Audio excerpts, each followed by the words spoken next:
Terminando, le voy a pedir a nuestro hermano Alex Fraga, grande, que nos dirija en un himno de invitación, terminando la predicación. Y posteriormente le voy a pedir a mi hermano Isaac Tobar, que se nos puede dirigir una oración terminando el himno de invitación. Dos hermanos.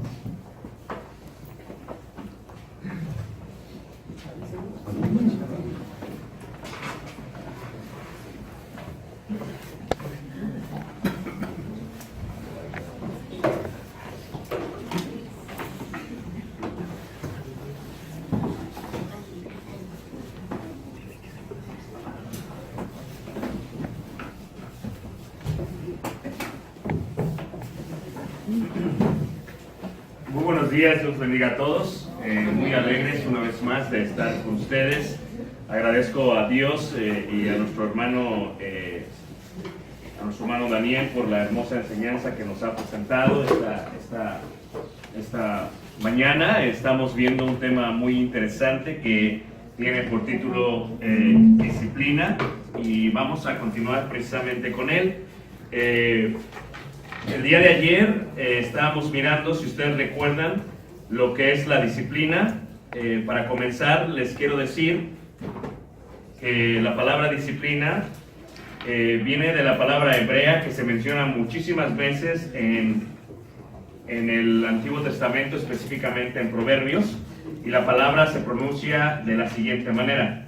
La palabra es musar.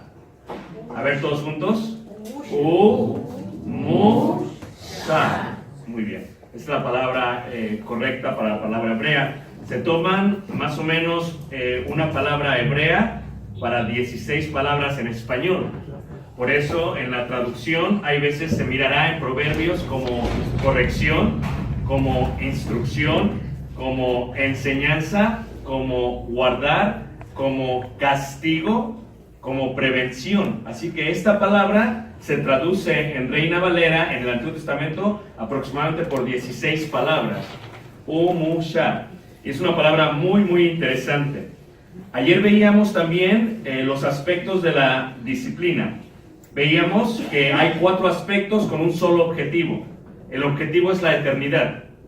El judaísmo y la Biblia enfoca la disciplina para la eternidad. Pero los 4 aspectos son, primero, proactivo, también puede ser, o la palabra que se utiliza, preventivo, es una palabra que se utiliza muchísimo en los medios. Proactivo o preventivo, activo, interactivo y reactivo. Y la otra palabra que se utiliza para reactivo es correctivo, es lo que usan en las escuelas. Correctivo, corrección. Son 4 aspectos. Ayer veíamos las 4 columnas. Veamos la primera, lo que significa la palabra oye. Oye viene de la palabra en hebreo shema. ¿Todos juntos? Shema. Shema es oye, que indica no solamente el aspecto mental, sino el aspecto de actuar. Shema es oír y también obedecer. En el judaísmo, en el hebreo, se entiende que Shema no solamente es el aspecto de oír las palabras, sino de hacer. Por eso Santiago, cuando le habla a los griegos, en la dispensación les dice, no solamente ser oidores, sino también, ¿qué? Hacedores. Si le hubiera hablado a sus hermanos judíos, les hubiera dicho solamente Shema. Pero como le está hablando a gente que no comprende la cultura, les tiene que decir, no solamente ser oidores, sino también, ¿qué? Hacedores. Ahí viene la idea de Jesús cuando dice, el que tenga oído, ¿qué? Oiga. No quiere decir solamente esto, sino que haga lo que les estoy, ¿qué? Diciendo. Esta es la primera columna, pues, del judaísmo. La segunda columna que veíamos el día de ayer, si ustedes recuerdan, tenía que ver con la palabra provocar a aprender. Y decíamos que la palabra, ¿verdad?, viene de la palabra lamad. ¿Cómo se dice? Lamad, que significa aprender, que viene de la palabra de lo que era un aguijón que se utilizaba para los bueyes. Ustedes recuerdan esto, lo que veíamos el día de ayer. Veíamos el ejemplo de lo que es la palabra lamad. Es el aguijón que se utilizaba para los bueyes. Estos vienen de la palabra enseñar, de la palabra malmat, pero de la palabra enseñar. Enseñar indica, te estoy dirigiendo, te estoy llevando, te estoy indicando cómo se debe de hacer. Y veíamos lo que significaba la palabra lamad, que significa ejercitar. Y el ejercicio veíamos que produce dolor. El dolor nos ayuda a aprender a obedecer, o a lamad, a obedecer. Esa es la idea general. Alamad a umushar, a aprender, a obedecer o aprender a lo que se nos está tratando de ¿qué? De enseñar. Eso es lo que veíamos. La tercera columna, hermanos, que vamos a ver el día de hoy a través del día, es la palabra shamar. 1, 2, 3. Shamar. Otra vez. Shamar. Que parece similar a la palabra shema, pero es contraria a la palabra shema, no, totalmente diferente. Porque shema es oye y obedece. Shamar es guarda. Guarda indica guardar algo precioso en el corazón. Como en las sinagogas en el Antiguo Testamento y aún en el Nuevo Testamento, cuando traían la palabra de Dios, los rollos, ¿qué era lo que hacían con ello? Los guardaban. Shamar en la parte interna. La palabra, el rollo de los pergaminos, cuando entraba a la sinagoga, nunca más volvía a salir. Se quedaba siempre adentro. Y lo tenían en un cuarto especial y ahí se quedaba. Y una vez que se utilizaba tanto la palabra que ya se empezaba a borrar, que ya se empezaba a afectar los rollos y tenían que hacer una copia nueva, ellos shamar, abrían una parte en el centro del edificio y la enterraban, y eso es shamar, eso es guardar. La idea es, nosotros tenemos que guardar esto en nuestro corazón, que está hecho también de tierra, así como dice Pablo, tenemos un tesoro dentro de esos vasos de ¿qué? De barro. Esa es la idea general. Nos vamos a continuar viendo esto. Esta es una vez más la tercera columna y lo que vamos a entender es por qué se necesita disciplinar. Y vamos a hablar del aspecto de el restaurar. Vean lo que dice la palabra de Dios en el Evangelio de Juan. En el Evangelio de Juan, específicamente ahí, en el capítulo 10, en el verso... Juan 10, en el verso 10. Juan 10, en el verso 10. Dice así: el ladrón no viene sino para hurtar, matar y destruir. Es pues el pecado algo que nos destruye. El pecado es algo que nos destruye. Es el pecado el fruto de unir una tentación con nuestra concupiscencia. Es como si tuviésemos de alguna otra manera una relación íntima, física, pero en este caso es espiritual, y nuestra concupiscencia, que fluye de nuestra carne, tiene una relación íntima espiritual con una tentación que es puesta por el tentador, y sabemos que Dios no puede tentar a nadie, sino que hablamos del diablo, quien es el tentador, y al unirse, el producto es el pecado, por lo que trató de explicar Santiago en el capítulo 1. El pecado tiene una consecuencia, tiene un efecto dominó. El pecado destruye. Como si un carro manejase a través de las calles de Monterrey y otro carro le pegase y lo apoya, lo destruye. Ahora se tiene que llevar con un hojalatero y se tiene que restaurar. Como una casa o un edificio que después de haber pasado un temblor, algo sísmico, se destruye y ahora se tiene que restaurar. Y para restaurar hay que tener muchísimo cuidado. El pecado abolla. El pecado lo que hace es que quebranta una estructura, provoca grietas, no físicas, sino espirituales, y a veces son físicas. Y ahora se tiene que restaurar. La palabra restaurar está en el cuarto aspecto de la disciplina. No está en el aspecto de la preventiva o proactiva. Tiene parte en la activa e interactiva, pero se encuentra sobre todo en la parte final, en la parte reactiva o correctiva, donde se tiene que corregir. Eso es restaurar. Se está restaurando lo que ya ha sido lastimado por el pecado. En la iglesia, con nuestros hijos jóvenes, cometen muchos errores, cometen pecados. Y lo que uno constantemente tiene que hacer es que tiene que ¿qué? Tiene que restaurar. ¿Por qué? Porque el ladrón no viene sino para hurtar, matar y destruir. Tenemos que reconocer que quien abolló el carro fue el diablo, pero que tuvimos culpa en ello.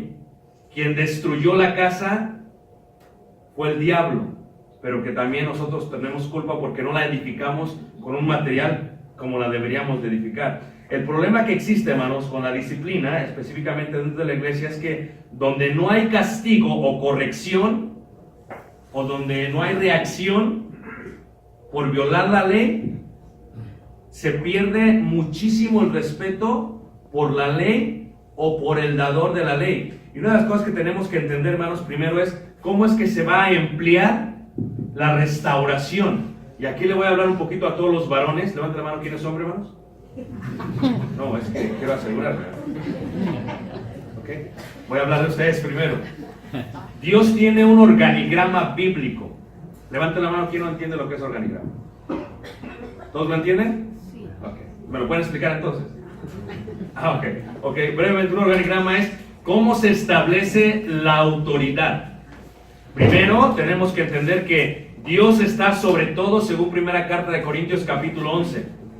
Y que Jesús, que Cristo, se tiene que sujetar a su cabeza, quien es Dios. ¿Verdad que sí? Luego dice el apóstol Pablo, ser imitadores de mí como yo, ¿de qué? De Cristo. Y emplea que la cabeza de Cristo es Dios y que la cabeza de todo varón es ¿quién? Cristo.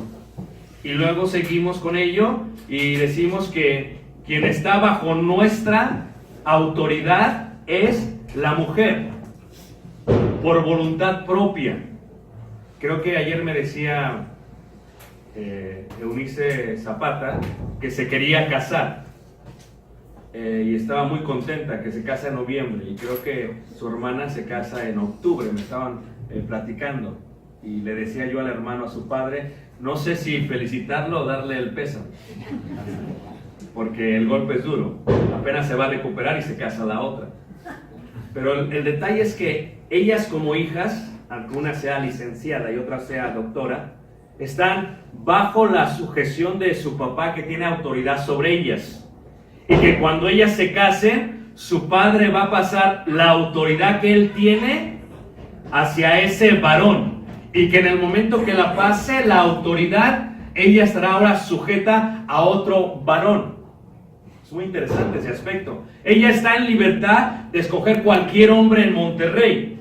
Y no solamente en Monterrey, en todo México. Y no solamente en todo México, en todo el mundo. Pero ella en libertad viene y ha decidido contraer matrimonio con él. Le va a extender la oportunidad de someterse, sujetarse a él. Por lo tanto, tendrá que entender que ese nuevo hombre va a ser quien va a aplicar la parte de la disciplina proactiva o preventiva, activa, interactiva y correctiva o reactiva. Él es el que tiene la autoridad. Hay límites en la autoridad. Y así sucesivamente. Después, cuando tienen hijos, serán los hijos los que se sujetarán. ¿Quién es el hijo? ¿O cuáles son los hijos? ¿O a quién están sujetos? A mamá. Pero mamá está sujeta ¿a quién? A papá. ¿Y papá está sujeto a quién? A Cristo. ¿Y Cristo está sujeto a quién? A Dios. Y eso es un organigrama bíblico. Es la manera que Dios lo ha explicado. No nos podemos mover de esa idea. Por lo tanto, el varón tiene la responsabilidad de aplicar la disciplina. Y tenemos que entender que hay límites. El varón tiene un compromiso muy importante en cuanto a la disciplina. Veámoslo de otra manera. Dios, Cristo, el varón. El varón se sujeta a Cristo. Cristo lo va a disciplinar y nos disciplina. En la forma preventiva es ¿por qué el varón viene a la iglesia? ¿Por qué decide venir al edificio a escuchar, a oír, a Shema? ¿Por qué lo hace? Porque Cristo está tratando de prevenir sus problemas. Es pues, si obedeces, recibirás bendición. Y si no obedeces, recibirás maldición. Cristo lo que está haciendo es que está previniéndonos, nos está ayudando. Nosotros, varones, dentro de nuestra autoridad está la mujer. ¿Amén, hermanos? Estoy preocupado. ¿Amén, hermanos? Amén. ¿Amén, hermanas? Amén. Entonces, y dentro del varón están los hijos. Pero hay que entender, hermanos, la perspectiva bíblica en cuanto a la disciplina.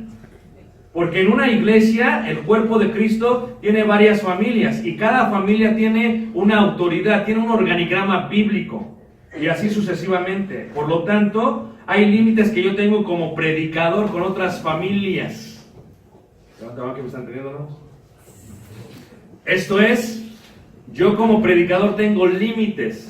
En la iglesia en la cual servimos hay cerca de 50 familias con varones, pero no contamos aquellas que están solas, sin varón.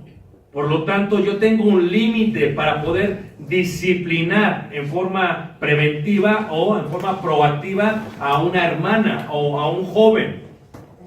Tengo que entender mis límites.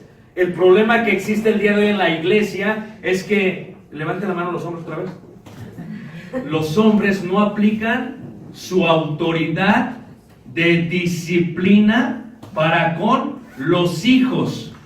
Decía muy bien el rabino en el tercer siglo, no es el trabajo de los profetas ni de los sacerdotes disciplinar a los hijos del pueblo de Israel. Es el trabajo de los sacerdotes enfocarse en la disciplina interactiva en cuanto a los rituales del templo. Es el trabajo de los profetas, enfocarse en los hábitos del aprendizaje, del escuchar y predicar la voluntad divina. Pero no es su trabajo disciplinar a los hijos del pueblo de Dios. Ese trabajo le corresponde a el varón, a el hombre de la casa. Él es el que va a disciplinar a los hijos del pueblo ¿de quién? De Israel. Y empieza Dios entonces a establecer una idea muy interesante en cuanto a lo que es la disciplina. Restaurar algo, se restaura algo primero porque no fue edificado bien. Yo soy de Ciudad de México, de la hermosa Ciudad de México. ¿Amén, hermanos? Creo que estoy en la ciudad equivocada. Puedo hacer el acento de Ciudad de México. Puedo cantar como los hermanos en Ciudad de México. Y no hay ningún problema con eso. ¿Okay? En México hemos tenido varios sismos, varios temblores. Yo viví el temblor del 85. Me estaba levantando para ir a la primaria. Y pude observar, hermanos, cómo es que la casa cuando empezó a moverse el temblor, mi madre nos dice, pónganse todo bajo las columnas. Y pude ver cómo la lámpara se movía, primero así, luego así. Y pude ver cómo se empezó a hacer la grieta, hermanos. Y empezó a caer un poco de polvo. Me acuerdo, o sea, no lo puedo olvidar. Después del temblor salimos y fuimos y vimos varias estructuras caídas, destruidas, que después tuvieron que ser restauradas. Se restaura, se reconstruye, se cayó lo que menos estaba bien construido. Fue lo que se tuvo que restaurar. La iglesia se restaura lo que menos está bien construido. No es mi trabajo edificar, corregir a la esposa de mi hermano. No es mi trabajo. Como predicador puedo enseñar, puedo predicar, pero a que le toca corregir esa actitud es al varón de la casa, porque fue a quien se la dio Dios. El problema que tenemos en la iglesia es cuando el varón de la casa no es varón, no toma su autoridad, tenemos nosotros que hacer el trabajo de alguien más. Restaurar. Fíjate cómo dice la primera carta de Corintios en el capítulo 2, en el versículo 14. El hermano Daniel creo que dio el blanco cuando hablaba de la idea de la palabra ser espirituales. Ser espirituales, o sea, ¿cómo vamos a restaurar? ¿Cómo podemos restaurar a alguien? ¿Cuál es el propósito de la restauración? Primero, tenemos que enfatizar que sí hay una necesidad de restauración, pero que tenemos que darle la autoridad a quien le corresponde. Eso es algo muy importante. La Escritura nos da el mandamiento de disciplinar totalmente, hermano. Lo podemos ver en varios versículos de la Biblia. Lo podemos ver por qué tenemos que disciplinar. Pero fíjate cómo dice 1 Carta de Corintios capítulo 2, en el verso 14 y verso 15, dice así. Dice, pero el hombre natural no percibe las cosas que son del Espíritu de Dios, porque para él son locura y no las puede entender, porque se han de discernir espiritualmente. El hombre natural. Dice, en cambio el espiritual juzga todas las cosas, pero él no es juzgado, dice ahí, de nadie.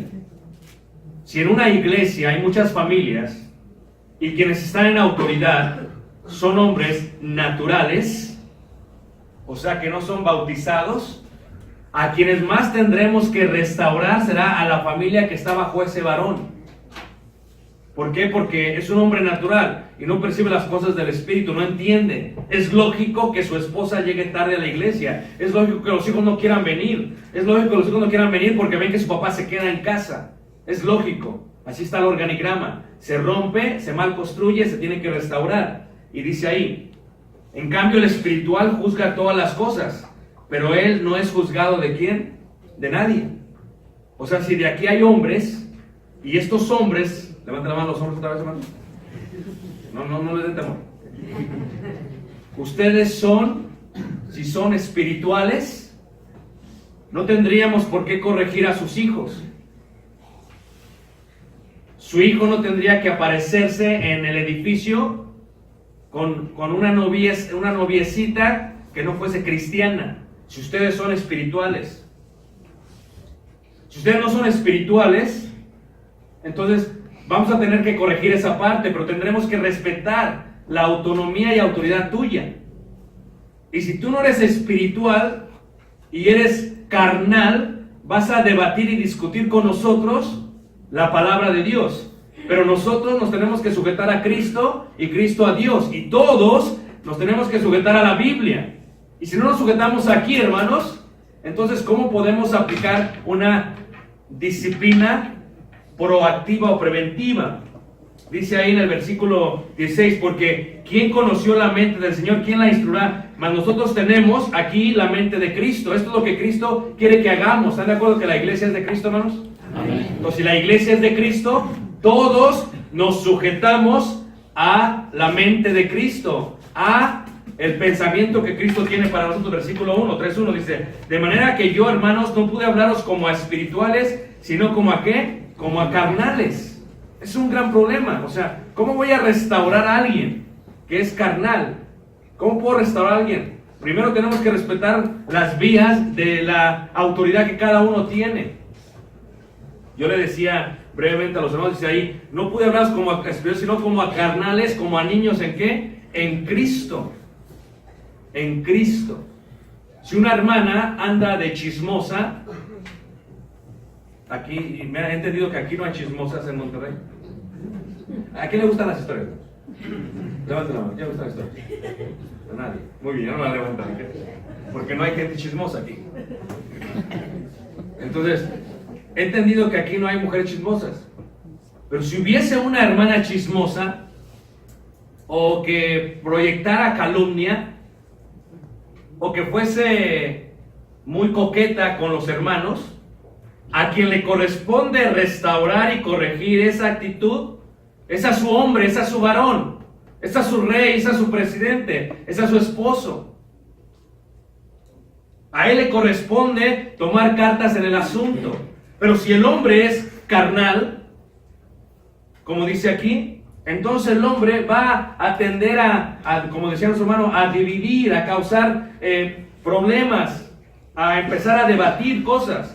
Dice Pablo, no pude hablarles como a espirituales, sino como a carnales, y por lo tanto los tengo que tratar, dice ahí, como a niños en Cristo. Versículo 3. Porque aún sois carnales, pues habiendo entre vosotros celos, contiendas y disensiones, ¿no sois carnales y andáis, dice ahí, como hombres? O sea, ¿cómo podemos nosotros entonces disciplinar a alguien? ¿Cómo podemos hacer que alguien entienda esta parte de la disciplina?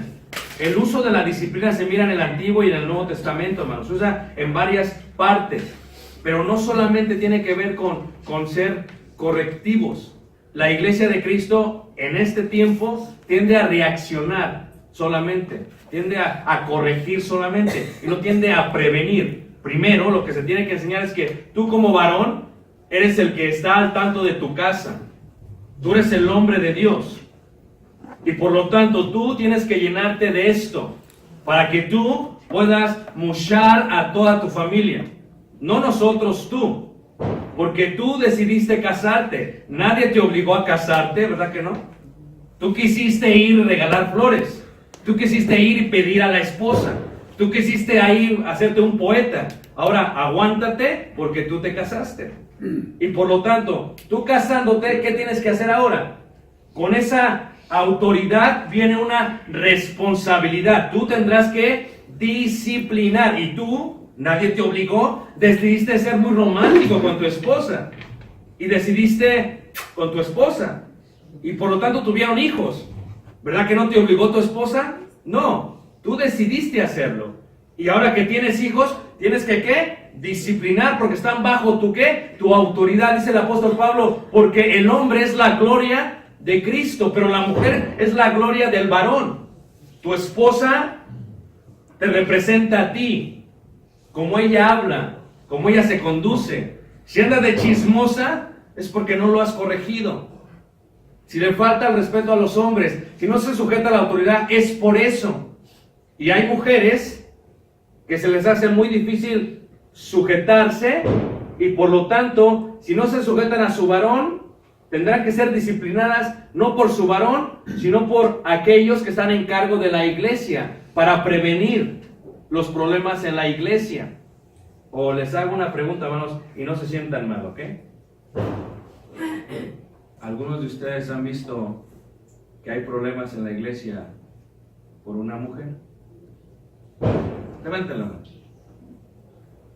No tengan temor, levanten la mano, hermanos. Nada más no la volteen a ver a la hermana. ¿Cómo podemos restaurar? El enfoque que quiero dar, hermanos, en estas lecciones es prevención. Prevención, prevención, prevención.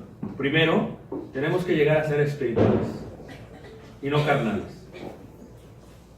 Si yo soy espiritual, entonces yo podré ayudar porque tengo la mente de Cristo a otra familia. Pero tengo que empezar por mi casa. Porque el que no provee para los suyos es peor que un ¿qué? Incrédulo. ¿Y ha negado qué? La fe. Si tú ves la palabra de Dios en Gálatas, ¿cómo se puede restaurar? Gálatas capítulo 6. Fíjate qué dice la palabra de Dios ahí. Gálatas capítulo 6. Se usa la disciplina en el Nuevo Testamento totalmente, se usa en el Antiguo Testamento totalmente. Lo puedes ver en varios ejemplos cómo se utiliza la disciplina. Pero lo que quiero que enfatizar, hermanos, es la idea principal de disciplinar.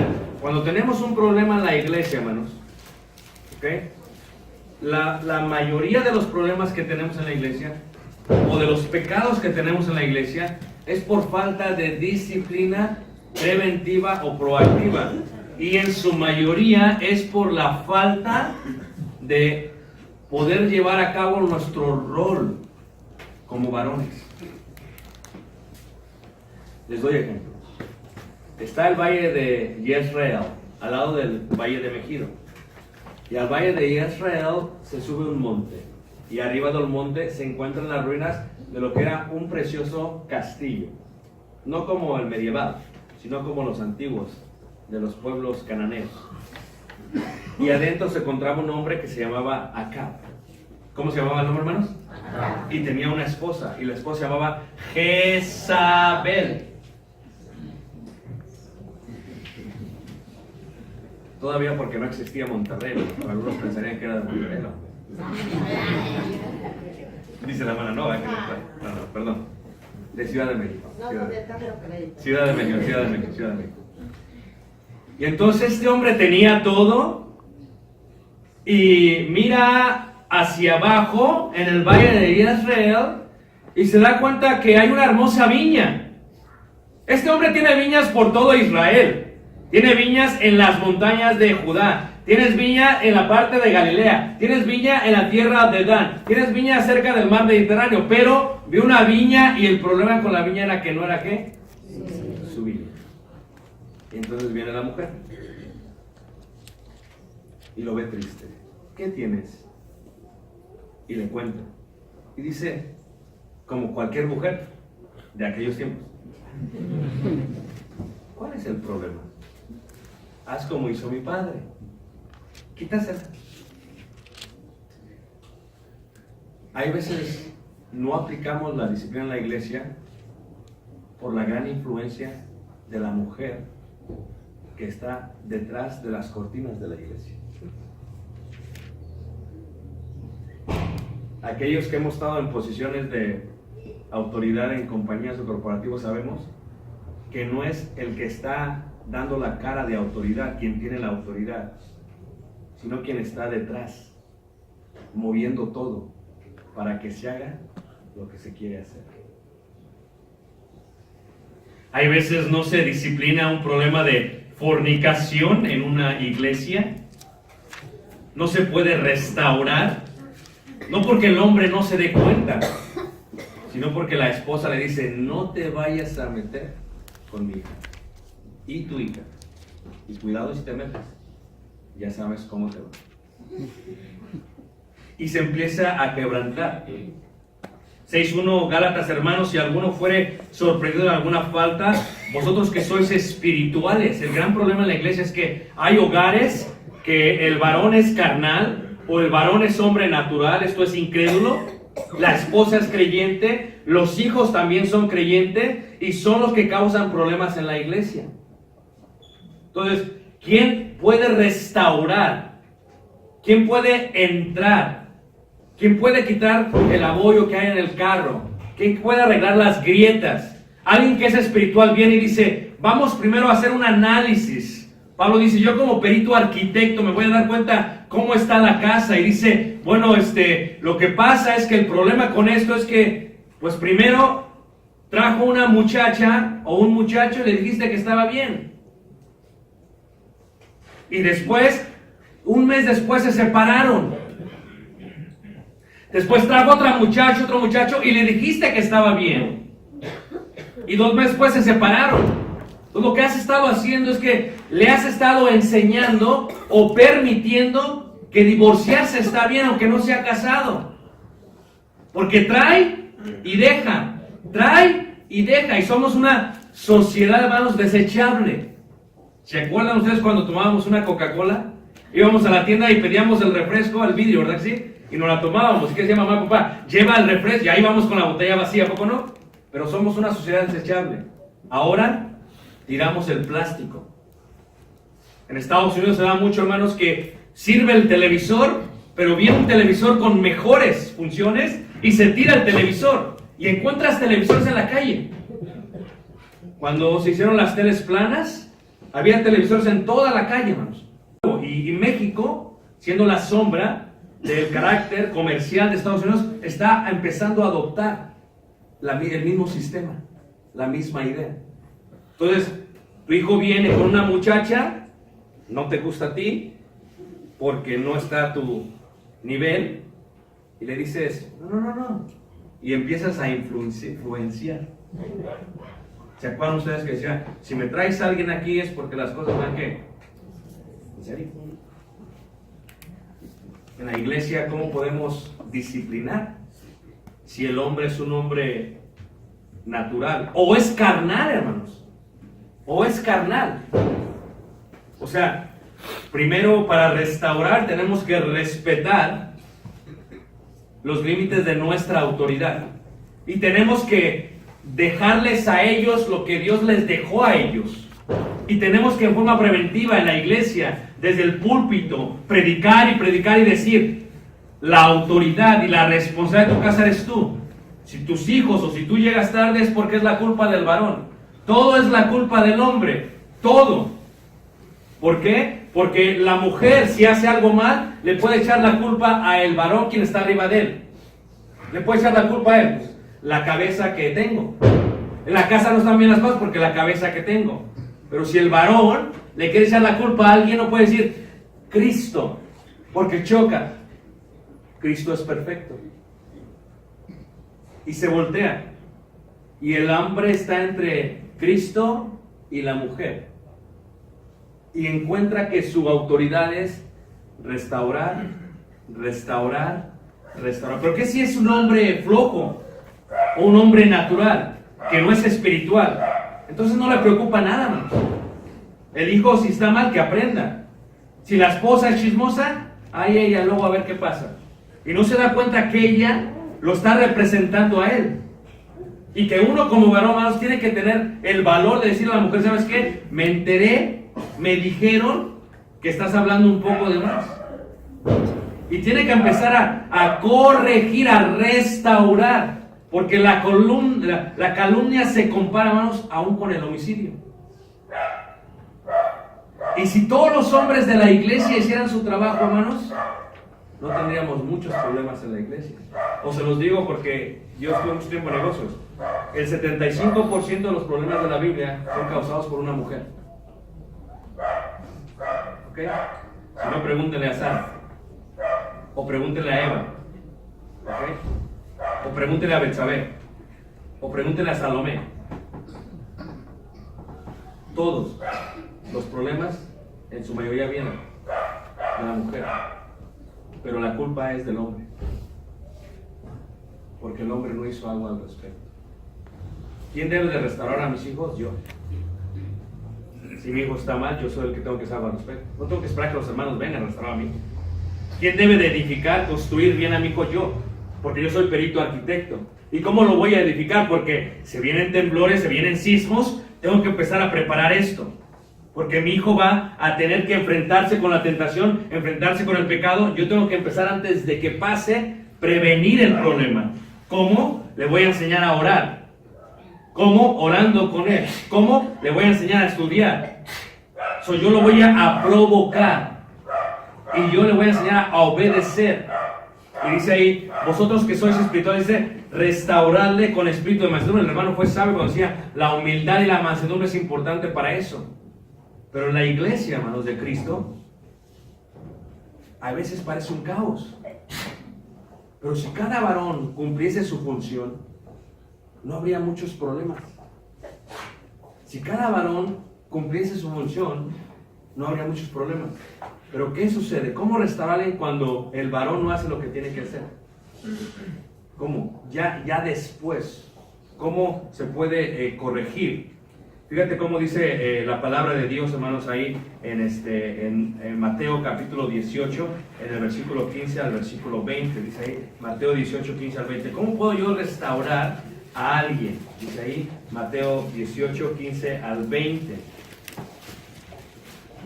Dice así.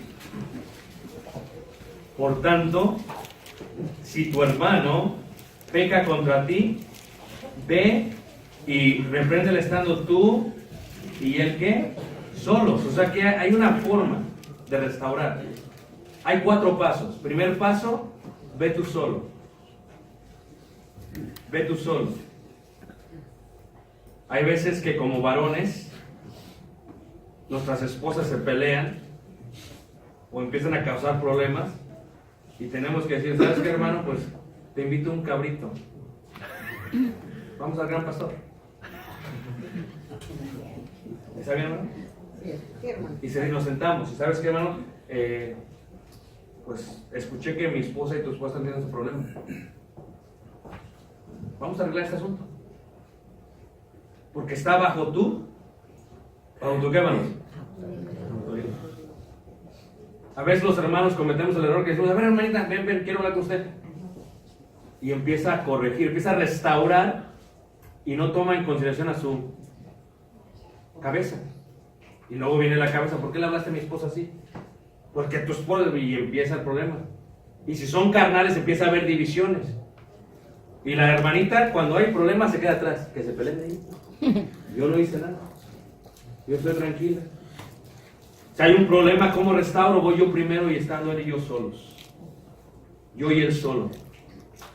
Yo y él solo. Dice la escritura que si tu hermano peca contra ti, antes de ir a dejar al altar la ofrenda, ve y habla con él. Reconcíliate con él. Y luego ven y ofrece la ofrenda. Versículo 15. Si te oyere, has ganado a tu hermano. La mayoría de los problemas en la iglesia se pueden resolver con una plática. Repito esto.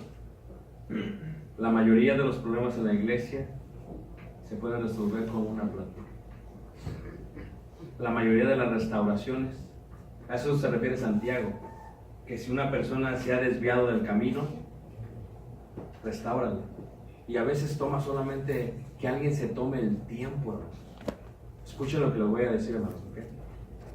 No es trabajo del predicador. Es un gran problema que hay en la cultura mexicana y en la iglesia de Cristo. Se espera que el predicador haga todo. Se espera que sea el abogado, el intermediario. Si viene un hermano o una hermana, hermanos que me hizo, ve y habla con él. No dice la Biblia, si tu hermano peca contra ti, ve, dile al predicador y luego va y habla con él. No, primero ve tú. Versículo 16, mas si no te oyere, toma aún contigo a uno o dos. Ok. ¿A quién voy a tomar? A los que son espirituales. ¿Quiénes son espirituales? Los que no son juzgados por nadie. ¿Cómo se forma una sedición en la iglesia? ¿Cómo se forma una división en la iglesia? Porque cuando hay un problema de disciplina, cuando queremos restaurar, tomamos hermanos que son carnales, que están de acuerdo con nosotros. No queremos ir a resolver el problema, queremos ir a decirle a la persona que nosotros tenemos la razón. No es así, hermanos. Restaurar significa, vamos a corregir, vamos a arreglar el choque, vamos a arreglar la grieta, juntos la vamos a arreglar. Y hay veces, hermanos, sucede que se trata de arreglar, se hace un careo, hermanos, y hay veces se hace solamente por el exterior, en forma externa. Se arregla solamente en forma externa. No sé si lo han visto, hermanos. A mí me ha pasado mucho que vamos 2 o 3 testigos, nos sentamos, empiezan a hablar ellos, escuchamos primero la parte de una persona, la parte de otra persona, la verdad, porque hay 3 partes. Se emplea la autoridad de Cristo, usted debe de hacer esto, usted debe de hacer esto, y después de eso, ¿qué? Hacemos una oración. Hay veces que sucede, hermanos, se hace todo esto, se levantan, todo está bien, pero salen del cuarto y salen peor de como entraron. De ahí es donde se requiere la humildad y la mansedumbre. Para corregir algo tenemos que entender que todos tenemos parte del asunto. Pero si llevas a 2 o 3 testigos y está la cabeza de ese hogar ahí presente y te das cuenta del problema que hay, hermanos, dice la Escritura, para que conste toda palabra, si no los oyere a ellos. O sea que en la restauración hay un riesgo. Nosotros queremos restaurar, pero siempre va a haber un riesgo, hermanos. El riesgo es que tal vez no quieran ser restaurados. Pero escucha lo que te voy a decir. Cuando hay gente rebelde en la iglesia, son las grietas y la mala construcción de la formación de esa persona desde el principio. Y uno de los grandes problemas del hombre, hermanos, es que nunca queremos hacernos responsables de nuestros hechos. Yo trabajé en una compañía y tenía más de 500 personas bajo mi cargo. Y se me hacía bien curioso porque cuando tú vas a corregir a un hombre y a una mujer, es bien chistoso cómo los dos emplean la corrección. Yo corregí a una gerente y me decía ella, discúlpame, tengo la culpa, tienes la razón, tengo que mejorar. Ay, es que esto y lo demás. Y yo corregí a un hombre, hermanos, y el hombre, hermanos, siempre somos así, ¿ok? Tienes la razón, pero ¿sabes qué? Estos asistentes hicieron eso. Somos bien buenos para, en vez de tomar responsabilidad por los hechos, hermanos, de dárselos a alguien más. Como Adán, ¿verdad? La mujer que tú diste. No dijo, la mujer que se salió de mí. No dijo, no estuve al tanto de ello. No dijo, vino y me ofreció, yo le pude haber dicho, sabes que no se puede. Hubiera ofrecido un sacrificio o algo a ti para que se hubiera ido el pecado. No dijo eso, hermanos. Dijo, la mujer que tú, ¿qué? Me diste. Y en el riesgo de restaurar, cuando hay 2 o 3 testigos, siempre sucede eso, hermanos. Siempre sucede que hay veces te arriesgas a que no te van a escuchar. Pero la disciplina no puede esperar. La disciplina se tiene que hacer. Primero he dicho en forma preventiva, proactiva. Pero el tema ahorita es corrección. ¿Cómo se restaura algo que ya está? Bueno, primero, los únicos que lo deberían hacer son los espirituales. ¿Y cómo son los que son espirituales? Siempre doy yo el ejemplo del fútbol, soccer. ¿Ok? Hay 2 equipos. No voy a decir qué equipos, ¿ok? Digamos que uno es Rayado y que otro es Tigre, ¿ok? Hay 2 equipos. Si este hombre es carnal y este hombre es carnal, en el momento que este quiera restaurar la falta de él y le diga, es que fue tu esposa, porque tu esposa no se sujeta bien a ti y se viste muy impropio. Carnal. Si este hombre es carnal también, le dice, tú no me vengas a decir eso, que la tuya está, ¿qué? Peor. Este le metió un gol y este otro gol. 1-1. Pero tú siempre llegas tarde al servicio. 2-1. Pero yo no me estoy durmiendo durante el servicio. 2-2. ¿Sí te fijas? Pero ¿qué pasaría si el hombre fuera espiritual? Hermano, creo que tu esposa podría hacer esto mejor. Pero tú... no, tu mujer no. Pero llegas tarde. No llega. Pero... No, pues es que el espiritual no es juzgado por nada. Entonces este espiritual puede restaurar. Porque el propósito de la restauración, hermanos, no es sacar de la iglesia. Es corregir para que ¿se acuerdan ustedes de aquella palabra de aprender? O sea, es pegarle para que se alinee otra vez. La idea es que se alineen. O sea, si cada varón hiciera eso con sus hijos, hermanos, no habría ningún problema. Pero con la sequía varonil, a causa de la sociedad y del movimiento femenil, ya nadie quiere tomar responsabilidad. Y si le dice un varón, dice, no, hermano, es que si tú conocieras a mi mujer, no tendríamos tantos problemas. Es que no la conoces, ¿a ti te fue bien? No, hermanos, a todos nos va bien. Solamente que no todo se aplica la Biblia como se debe aplicar. Fíjate cómo dice el versículo 7. Si no los oyere a ellos, dilo a la iglesia. Es triste, pero no es lo que tú quieres, hermanos.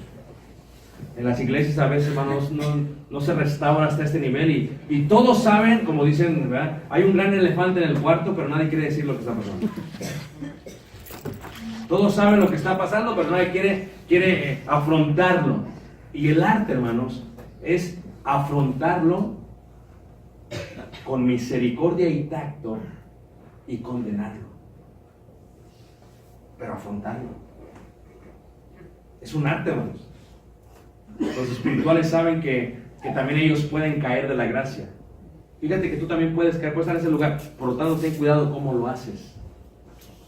Pero el tercer paso, cómo restaurar, es dilo a la iglesia, hermanos. Hay médicos aquí tal vez, y una vez yo estaba con el doctor en Estados Unidos y le dije a la doctora, una doctora que tenemos mucho años, le dije, doctora, voy a salir de viaje y pues tengo esto, la voz, tengo que usarla y necesito que haga esto, necesito que hagamos esto. Y le dije, usted nada más inyécteme el antibiótico más potente que tenga y con eso se me va a arreglar, más potente. Y me dice ella, Ricardo, digo, dime, ¿quién estudió para doctor? Perdón. Dice, mira, digo, es que en México, cuando tú vas a México, tú vas a la... Eso antes de que se hiciera que se cambió lo del antibiótico. Tú vas y pides esto y rápido se arregla el problema. Dice, sí, pero es que aquí nos demandan. Dice, mira, el antibiótico, primero empezamos con una base. para ver cómo respondes. Si no, se sube. Si no, se sube. Si no, se sube. Pero tú me estás diciendo que te den lo más alto. Y si tu cuerpo lo pelea, ya no hay más que te pueda dar. El dolor se utiliza para aprender, para poder restaurar. Pues Dios utiliza la vergüenza. ¿Ok? Esto es, si yo hago algo malo, viene un hermano solo y solamente él sabe. Si yo tengo vergüenza, voy a restaurarme, voy a cambiar. Si no lo hago, la vergüenza empieza a crecer. Vienen 2 o 3 y me dicen, un antibiótico más fuerte para combatir el pecado. Si no hago caso, se lo digo ¿a quién? A la iglesia. Ese es el antibiótico más fuerte que puede tener una persona. Pero le decía yo a otro hermano, había un hermano, un amigo, perdón, del trabajo, que era hondureño y no hablaba bien español. Entonces estábamos en una conferencia en Estados Unidos y no hablaba bien español. Entonces venía toda la gente entrando y venía la gente entrando y algunos no querían entrar. Y él decía, pásenle sinvergüenzas, pásenle sinvergüenzas. O sea, él quería decir, pásenle sin vergüenza, o sea, haz la pauta. Y le digo, no, es que es sin vergüenza. Y dice, es lo que estoy diciendo. Le digo, no, no es lo que está diciendo. Pero es lo que estoy diciendo. Le digo, no, es que hay una pausa. Dice, pero eso es lo que estoy, no quería entenderlo. Digo, ok, no entiendes. Pasaron todos sin vergüenza. Digo, todos sin vergüenza. Tenemos que aceptar que en la iglesia habrá gente, ¿no?, que es sinvergüenza. Perdón, sin vergüenza. Tenemos que aceptar, hermanos, que no les va a importar a la gente que nos apartó de la iglesia. O sea, ese es el antibiótico más fuerte. Yo lo he utilizado, hermanos, en mi servicio a la iglesia, hermanos, y es bien duro. Porque lo que hacen los padres, a quienes no escucharon, o los familiares, es que saltan. O sea, en vez de permitir la restauración por su carnalidad, saltan. Y te ven a ti como si tú fueras el que está haciendo esto, cuando no se dan cuenta que es Dios y que lo único que tú estás haciendo es aplicando la ley de Dios. Y saltan, hermanos. Pero créanlo, aún en la iglesia, cuando se trata de restaurar y se llega al tercer paso, hermanos, es posible que no se logre. Es posible que no se logre. Porque hay gente que es sin vergüenza. Entonces, ¿qué hacemos? Pablo ve un gran riesgo y dice, un poco de levadura, ¿leuda qué? O sea, Pablo lo ve y dice, ¿cómo le vamos a hacer? O sea, si tú tienes muchachos en la iglesia que se andan divorciando sin estar casados, lo que vas a tener es el grupo de jóvenes haciendo lo mismo. Y ellos no van a poder medirlo y van a estar fornicando. Entonces tu problema, que parece pequeño al principio, se va a acrecentar. Si tú tienes una hermana que no se le dice nada porque todas las mujeres le tienen miedo. Porque hay hermanas que Isabel era buena mujer. Y no solamente la mujer, hasta los hombres le tienen miedo, hermanos. Y no lo corriges, va a formar en la iglesia pequeñas Jezabeles. Y cuando tengas 3 o 4, hermanos, te van a destruir la obra del Señor. Todo por no restaurar, ¿qué? A tiempo. Si tú tienes varones, porque eso también requiere restauración, que no toman su rol, su lugar, se tiene que formar al varón desde pequeño, desde chiquito, desde niño. Tú eres el hombre, tú eres la cabeza, tú vas a gobernar, no lo vas a hacer por señorío, no vas a hacerlo maltratando, no. Lo vas a hacer con humildad, lo vas a hacer con amor, pero es tu responsabilidad. Tú lo tienes que hacer. Si tú, como yo le digo a los jóvenes, si tú dices como joven que vas a venir a hacer algo en el edificio, tú lo tienes que hacer y tú lo tienes que cumplir, porque tú lo decidiste hacer. Si tú como hombre dices, vamos a hacer esto, ¿por qué? Porque sí sea así y tú no sea qué. Entonces, Lo triste aquí dice, si no los oyere, dilo a la iglesia. Pero si no oyera a la iglesia, hermanos, tenle por gentil y qué? Y publicano. O sea, ¿cómo se restaura? Es un proceso. Pero no podemos dejar que ese proceso sea interminable. El proceso se termina. Tampoco podemos llegar como yo le dije a la doctora, deme lo más potente. Tampoco llega así y lo dices enfrente de todos. A mí me ha pasado en la iglesia, hermano, digo, espérate, ten paciencia. ¿Pero cuándo? Pues, tranquilo, como dice hermano, tranquilo, el fuego va a caer. Pero como dijo, mía es la venganza, dice el Señor, yo daré el pago. Nosotros vamos a hacer lo que tenemos que hacer, pero todo ¿qué? A su tiempo, hermanos. Cuando se restaura, es a su tiempo. Hay pecados que se restauran fácilmente y hay pecados que requieren más restauración. Lo digo de esta manera, hay temblores. Yo fui a Ciudad de México una semana después que tembló este año pasado, creo que fue, y la ciudad estaba moviéndose, hermanos, como si nada. Pero fui, hermanos, cuando pasó en el 85, hermanos, quedó inmovilada por mucho tiempo, no se podía mover. Entonces hay pecados en la iglesia, hermanos, en los miembros, que se arreglan rápido y hay otros que duran ¿qué? Más tiempo. ¿Qué pasa cuando el hermano ha adulterado? ¿Y qué pasa cuando ha adulterado con otro miembro de la iglesia? Ya incluyen 2 familias. Uno tiene que ser muy sabio y muy espiritual para lidiar con este problema. ¿Qué pasa cuando la joven sale embarazada y es hija de un anciano de la iglesia? Tienes que ser muy sabio para lidiar con eso. Porque si nadie hace nada, hermanos, habrá un problema. Pero si lo hacemos todo rápido, si lo queremos anunciar a la iglesia, le decía yo al hermano Julián, y ya voy terminando, hermanos, que la iglesia no ha podido adaptarse a la tecnología. Nos ha costado mucho trabajo adaptarnos. Les doy un ejemplo de ello. Antes posiblemente se hacían las mismas cosas de ahora, pero antes la gente no se daba cuenta como ahora. ¿Me entienden lo que estoy diciendo, hermanos? O sea, tal vez antes, cuando no había medios, había un hermano que se fuera a bailar y a emborrachar, pero nadie se daba cuenta. Ahora lo etiquetan, hermanos, y en la misma noche, antes de que se le quite lo borracho, toda la iglesia se da ¿qué? Cuenta. Eso cambia, hermanos, cómo restauramos a la persona.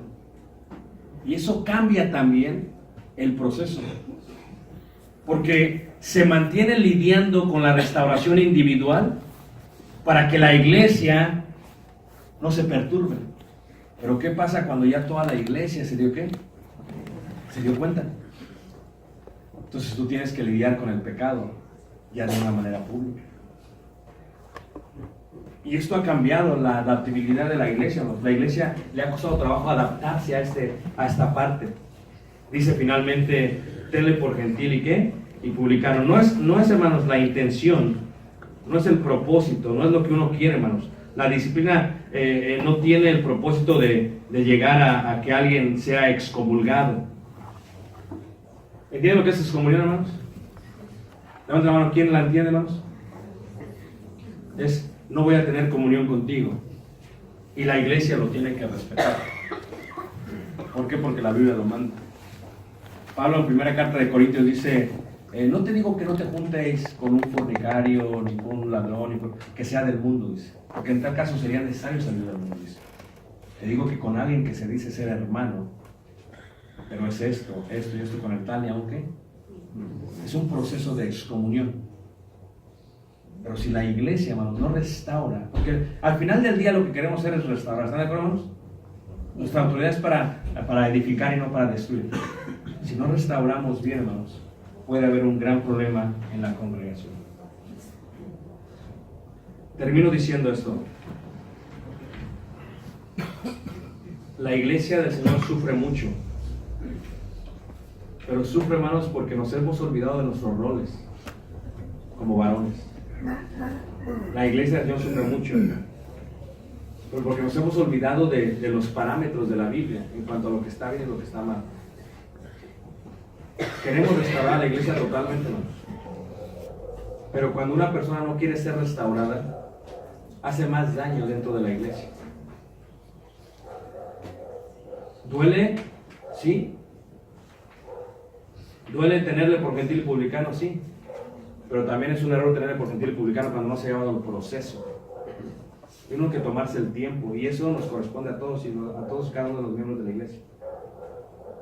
Yo te invito esta mañana, tarde ya, a que restauremos, hermanos. Pero como me dijo la doctora, empieza con un poco de antibiótico y poco a poco ve que aumentando. El otro día le digo a Caleb, le voy a decir a la iglesia, no papi, por favor no le digas a la iglesia, pero no papi, estaba todo traumado. Sí, está bien. Fíjate, todavía tiene vergüenza. Ojalá nunca perdamos la sensatez y nunca perdamos la vergüenza, ¿no? Porque una vez que se pierde, ¿no?, puede hacer que no haya salvación para nuestras almas. Tomémonos el tiempo, oremos a Dios para que nos ayude el Señor a restaurar. Y sobre todo, yo sé que aquí hay hermanos espirituales en esta congregación. Si no fuera así, hermanos, la iglesia no estaría en pie después de la partida de nuestro hermano. Tiene que haber hombres que han hecho cosas bien. Entonces, para seguir adelante, sigan restaurando lo que está mal, sigan restaurando lo que tiene grietas, pero también, hermanos, si hay un momento que tengan que tomar una decisión, tómenla por el bienestar de todo el cuerpo de Cristo. Es parte de la restauración y es parte de la disciplina que Dios nos ordenó. Vamos a poner de pie, vamos a hacer una invitación. Si tú estás viviendo de una manera impropia, tú puedes ponerte bien con Dios.